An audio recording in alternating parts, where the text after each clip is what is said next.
lot of shit built up. It's a lot built up. And I'm gonna take it out on him. Sorry that it's gonna be him. I'm telling you. I promise you. I see y'all. Gervonta Davis has been making waves in the boxing world lately, but not just for his explosive talent in the ring. Fans and industry insiders are buzzing about his shifting relationships with key figures like Ellerbe and Calvin Ford, and the potential impact these changes might have on his future. Did he get fired by Gervonta Tank Davis? This guy's a clown. I mean, for people who's It turns out Tank has parted ways with Ellerbe, and it appears that Calvin Ford might be at the heart of it all. Tank has stepped up to clarify the situation, though, and set the record straight. And because Roach he come to fight, and I think it's a great fight. Everybody talking all that stuff about, why Roach? Because he signed and took the... Tank's next big challenge is set for March 1st at the Barclays Center in Brooklyn, where he'll defend his WBA lightweight title against Roach in a major PBC event streamed on Amazon Prime Video. This fight is a huge milestone for Tank, offering him a chance to showcase his skills on a prominent stage. But what really got people talking wasn't the fight announcement or the hype. Tank is about his business. He understands he's a professional now, and he's had some ups and downs, and he's learned that he's a family guy now. The whole nine. It's like, but more, he's a naturally small guy. And again, he don't walk around 30 pounds over his weight. He don't do that no more. It was Tank showing up solo to the official press conference. No Ellerbe, no Calvin Ford, just Tank. This sparked a wave of speculation about what's really going on behind the scenes. Just like that. Thank you, guys. Yeah, it's gonna get active. Rick Glazer broke the news on social media, revealing that Tank has cut ties with Ellerbe, a figure who's been a cornerstone of Tank's team since 2015.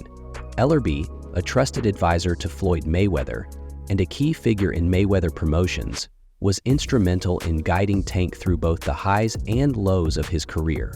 You button that up and just let people know. People, they didn't see me at the press conference. I was ill. Yeah. That's it. Even when Tank publicly parted ways with Mayweather, Ellerbe remained a loyal supporter. But now it seems their partnership is coming to an end. For nearly a decade, Ellerbe played a huge role in Tank's rise from a talented prospect to one of the most marketable names in boxing. Any kind of message you could offer, because obviously they got a relationship that's deeper than just a trainer and a fighter. We don't know where this stuff is coming from. It wasn't no reunited. They never separated. You know? I guess it's because of Tank's comment, because he was asked. Glazer suggests this split might actually be a positive step for Tank, allowing him more control over his career and the freedom to explore new opportunities outside the PBC. As for Ellerbe, he's far from hurting. Known for his promotional acumen, he's already aligning with PBC and industry titan Steven Espinoza. The announcement of the Gervonta Davis Roach fight. I think that, he's had a lot of criticism, but it's not a bad fight. Roach is a world champion. He's smaller than Gervonta Davis. The problem is not many people are aware of who he is or his ability, but he can fight. I don't think it's a huge... It's clear he's setting himself up for his next big move, and he's unlikely to disappear from the boxing scene anytime soon. While Tank might be looking for more autonomy, Ellerbe's career seems to be on track for new horizons. However, the changes don't stop there. Calvin Ford, Tank's longtime trainer and one of his first mentors in the sport, has also been absent from Tank's recent training camps, raising questions about their relationship. Hey Tank, will Calvin be with you on this fight? Huh? Will Calvin be with you on this fight? I don't know. You gotta see. What do you think about the guy yelling in the back? While there's no official word about a full break, Tank's actions and cryptic statements suggest he may be considering new training options. Ford has acknowledged some tension, but has remained respectful, emphasizing that he supports Tank's decisions. Their bond, forged through years of loyalty and hard work, is in a delicate place. Yeah, Tank is not signed to Mayweather Promotions. Okay. He's not signed to Mayweather promotion. His contract ran out, and that's fine. But as I always say, contracts don't define relationships. But it's clear that Tank's career may be taking a different direction. These shifts aren't just about a few team changes, they represent a broader evolution in Tank's career. At 30, he's entering a phase where independence and smart choices will be critical. Tank is watching the paths taken by other stars like Canelo Alvarez and Terrence Crawford, who both broke away from traditional setups to take control of their careers. With Tank's growing name recognition, he has the power to choose his future, whether that means signing with top promotions like Top Rank or Matchroom Boxing, or going fully independent, much like Floyd Mayweather did before him. Just overall being something that he's not been in the ring with. I'm the total package, and honestly, sometimes I think he doubts himself. But I'm a competitor, and I feel like I'm the best. So I'm assured. When he talks about you not bringing your family, what goes through your mind? December 10th, 2020. A potential departure from PBC would be a significant shift. The organization has been central to Tank's career, but with mounting financial troubles at PBC, many are questioning the company's future. Glazer has been outspoken about these issues, and Tank's exit could strike a blow to PBC's stability. But for Tank, moving on could open new doors, granting him the chance to chase the kinds of high-profit fights fans have been clamoring for. Going independent or aligning with a new promotional company could offer Tank the flexibility to negotiate bigger paydays and take the matches he truly wants. Roger never got Trainer of the Year when Floyd was Fighter of the Year. His dad never got Trainer of the Year. So, I've been openly expressing that, and I think it's time to Calvin. It's a bold move, but with Tank's star power, the possibilities are endless. Tank Davis has the star power, talent, and loyal fan base to take control of his career and pursue the big matchups fans have been waiting for. Breaking free from restrictive contracts might be the key to unlocking those high-profile bouts. For years, fans have been eager to see Tank face the best fighters, and now, with the potential for more freedom in his career, those dreams could finally come true. However, it's not all going to be easy. Tank's legal issues add a complicated layer to his journey. His team has been an essential pillar of support during these turbulent times, and stepping forward without them will require careful planning. GTD now? I saw you have the GTD shirt. Leonard is what? The winning team. Tank, you once mentioned that you wanted to fight in Chicago. That was one of the most likely places you wanted to fight in. Do you still want to fight in Chicago? Losing figures like Leonard Ellerbe and Calvin Ford means Tank will need to establish a new support system, which is no small task. But despite the challenges, Tank seems more than ready to take full control of his path and carve out a future on his own terms. Tank has remained relatively reserved in his comments about these shifts, but his recent statements carry weight. He's expressed gratitude for everything Ellerbe and Ford have done for him, but he's also made it clear he's focused on the future. Sometimes you have to make tough decisions to grow, he said in a recent interview. I respect everything Leonard and Calvin have done for me, but I'm focused on what's best for me moving forward. Ellerbe and Ford said, "This is the mindset of a fighter who's willing to take risks to reach the next level." Ellerbe, ever the professional, has responded with grace, praising Tank's extraordinary talent and the milestones they've achieved together. Tank is one of the best in the game.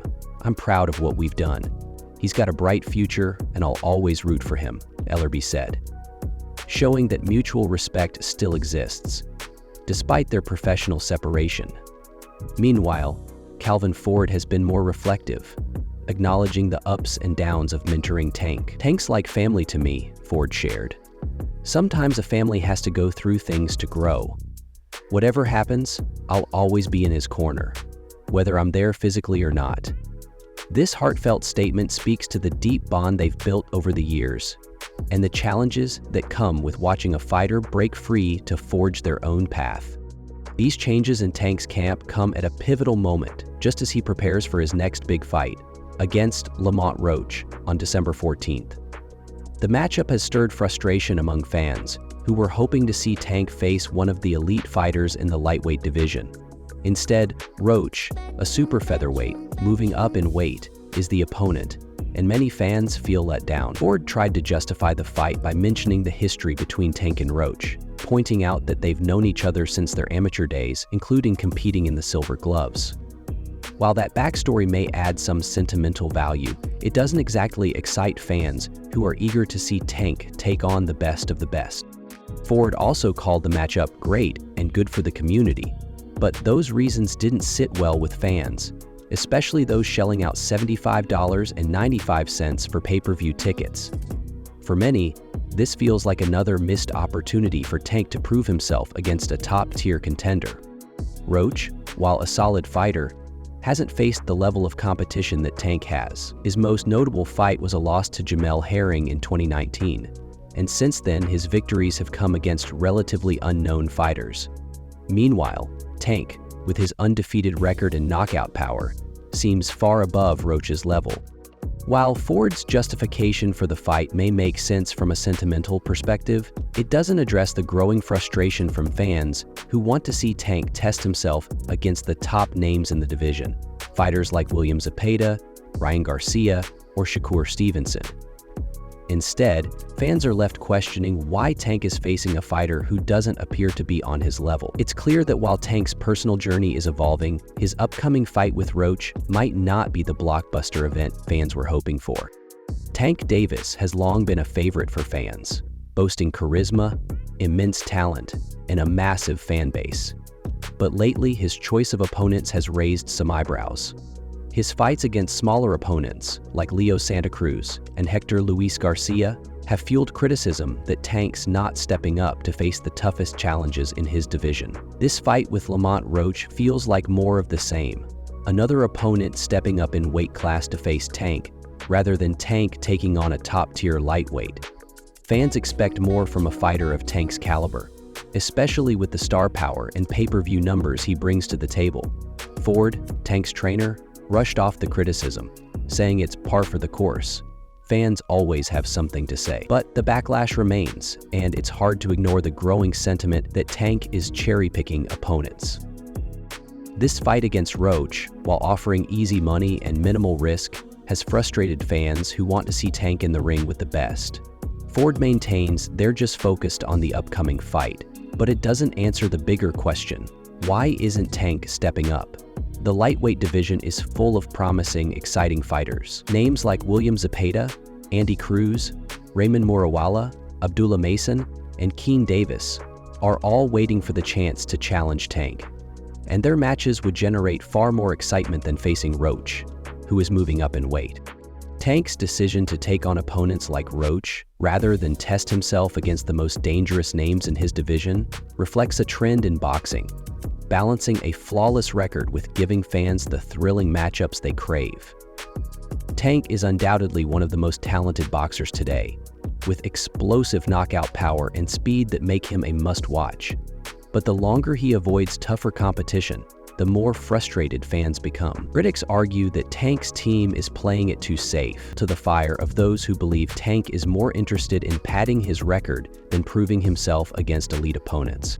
For Tank, this fight is more than just defending his WBA lightweight title. It's a chance to reaffirm his dominance and remind fans of why he's one of the biggest stars in boxing. But the stakes are high. A lackluster performance against Roach could harm his credibility, while a spectacular knockout might temporarily silence the doubters. But it won't be enough to quiet the calls for tougher challenges. Ford has confidence in Tank's ability to deliver a great performance. But the fans' frustration isn't about Tank's skills, it's about the level of competition he's facing.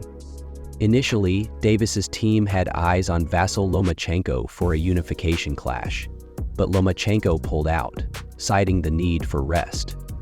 With Lomachenko out, Davis's team looked at other options, including Jose Valenzuela, but he was unavailable for the remainder of 2024. This left Lamont Roach Jr. as the most viable option for Tank's next fight. Meanwhile, Shakur Stevenson, another top lightweight and potential dream opponent for Tank, briefly shifted focus after leaving Top Rank and signing with Matchroom Boxing. Though Stevenson's planned fight with Joe Cordina fell through due to injury, a matchup between him and Tank seems further off now. While some fans may see Roach as a lesser-known opponent, for Roach, this is a career-defining fight. As the reigning WBA junior lightweight champion, he didn't immediately jump at the chance to face Tank, but after considering all his options, he decided to take on the challenge. "I didn't take this from the jump immediately, but I'm a competitor, and I feel like I'm the best," Roach said. The stakes for Roach are enormous. A victory over Tank would catapult him into the spotlight and potentially lead to rematches and unification fights. "When I win, this situation is going to flip all the way over. This fight starts my legendary run," Roach boldly declared. But beyond the fame and glory, Roach also sees the financial benefits of this fight as a way to secure a better future for his family, especially his young son. "The money is really nice, and to be able to grow my brand, to set my son up so he never has to worry about anything," Roach said. For Tank, the fight against Roach is a crucial opportunity, but it's not without its risks. Roach's confidence heading into this fight is undeniable, but the stakes couldn't be higher. Tank Davis, with his flawless 30-0 record and an astonishing 28 knockouts, is widely recognized as one of the most devastating punchers in boxing today. Facing Davis is by far the toughest challenge of Roach's career. While his past opponents have been no slouches, none of them bring the sheer power and precision that Tank does. But Roach isn't intimidated. He's worked tirelessly to reach this point, and he's ready to prove he belongs at the top of the lightweight division. As he puts it, "I've worked my ass off to get here. It's my time." For Roach, this isn't just another title defense, it's a golden opportunity to make a statement and elevate his career to a new level. But Tank, ever the professional, remains focused on the task at hand. Still, he's already setting his sights on what's next. In a recent video captured by Fight Hype, Tank hinted, "I've got somebody I want to call out after this fight." When asked if that opponent could be Vasyl Lomachenko, Davis quickly shut down the idea. Lomachenko, once at the top of Tank's list of potential foes, doesn't seem to fit into Davis's immediate plans. After securing the IBF lightweight title earlier this year, Lomachenko has shown signs of winding down his career, and Tank doesn't appear keen on chasing a fight that may never come to fruition. As for Shakur Stevenson, the WBC lightweight champion, Davis also downplayed the possibility of a showdown. Although Stevenson's meteoric rise has been impressive, their paths don't seem to be crossing anytime soon. For Davis, this fight against Roach is about more than just staying undefeated. It's a chance to solidify his dominance in the lightweight division and keep his momentum rolling. A win here would reinforce his status as one of the sport's top fighters and pave the way for bigger, more challenging matchups down the road. But the pressure is mounting, as fans and analysts alike are beginning to question his choice of opponents. The continued string of fights against perceived underdogs has raised concerns that Davis is avoiding the top competition. For Roach, however, this fight is the ultimate opportunity. A victory over Tank would not only shock the boxing world, but it would also launch Roach into the spotlight, giving him the chance for even greater opportunities down the line. With a contractual rematch clause in place, if Roach wins, he'd secure a second lucrative payday against Davis. For Roach, March 1st is a defining moment. This is his chance to prove he belongs in the sport's elite ranks. The outcome of this fight will shape the future of the lightweight division, and it could drastically alter the trajectory of both fighters' careers. Will Davis continue his reign as one of boxing's brightest stars? Or will Roach shock the world and start his legendary run? Only time will tell.